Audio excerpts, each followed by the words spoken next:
राधे राधे। सभी भक्तों को ब्रज गोपिका की जय श्री कृष्णा, जय श्री श्याम और अक्षय नवमी तथा आंवला नवमी की सभी को बहुत बहुत शुभकामनाएं।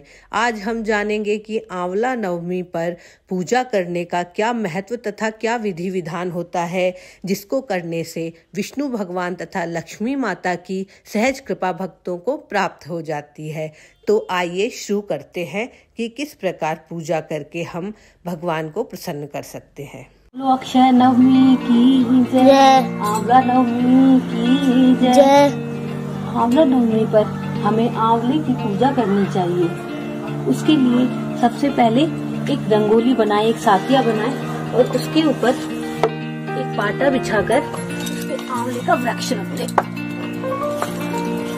आंवला नवमी का पर्व हर साल कार्तिक शुक्ल की नवमी को मनाया जाता है। इस दिन आंवले दर्शन करने में दान पुण्य करने से घर का भंडार हमेशा भरा रहता है। आंवले का वृक्ष भगवान विष्णु का साक्षात स्वरूप माना जाता है। इस दिन जब तप दान करने से कई गुना फल प्राप्त होता है। आंवले के पास बैठकर पूजा करने से और आंवले के वृक्ष के पास बैठकर भोजन करने और कराने से सभी प्रकार के पाप नष्ट हो जाते हैं। आंवला नवमी के दिन आंवले के वृक्ष की पूजा से कई हजार गुना यज्ञों का फल मिलता है और आरोग्य शक्ति की प्राप्ति होती है। माना जाता है जहाँ आंवले का वृक्ष होता है वहाँ साक्षात विष्णु और लक्ष्मी का वास होता है। आंवला नवमी अर्थात अक्षय नवमी के दिन दान पुण्य का बहुत अक्षय फल की प्राप्ति होती है और आंवले की पूजा जितना हो सके सभी को जरूर करनी चाहिए। तो हम अब आंवले की पूजा शुरू करेंगे। अगर आंवले का वृक्ष आपके पास ना हो तो एक आंवले की डाली ले आए, उसकी पूजा करें, क्योंकि इसमें तुलसी और बेल के समस्त गुण होते हैं। इसलिए ये शिव को भी प्रिय है और विष्णु का स्वरूप है, इसलिए लक्ष्मी माता को विशेष प्रिय है। लक्ष्मी माता ने इनकी पूजा करी थी और भगवान ने वरदान दिया था कि आज के दिन जो मेरी पूजा करेगा उसके यहाँ लक्ष्मी सहित मैं वास करूंगा। तो सबसे पहले अगर आपके पास लक्ष्मी और विष्णु की मूर्ति है तो उसे भी आप विराजमान कर दीजिए। थोड़े से दूध से आंवले के वृक्ष को सींचिए, फिर उसपे पानी से स्नान कराइए।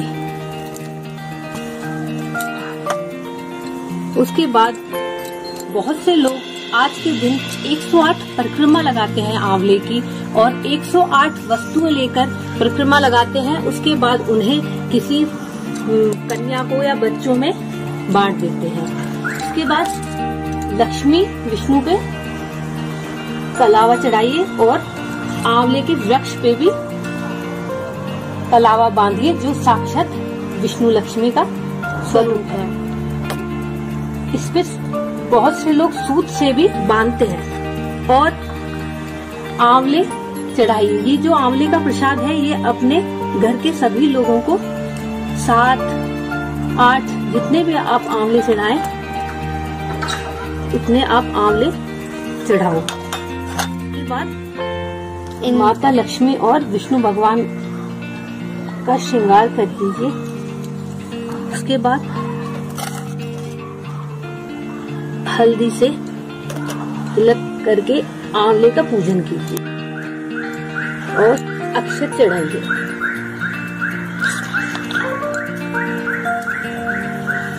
पुष्प चढ़ा दीजिए, पुष्प है तो, और भोग जो बनाया है वो भोग चढ़ा के भगवान की आरती करनी चाहिए। जय लक्ष्मी माता, जय विष्णु भगवान, जय हो आंवले देवता। उसके बाद उनकी परिक्रमा करनी चाहिए। जितनी आपको करनी है उतनी परिक्रमा लगानी है। पूजा आरती करने के बाद आंवला नवमी की कहानी सुननी चाहिए, जो बहुत ही पुण्यदायी है।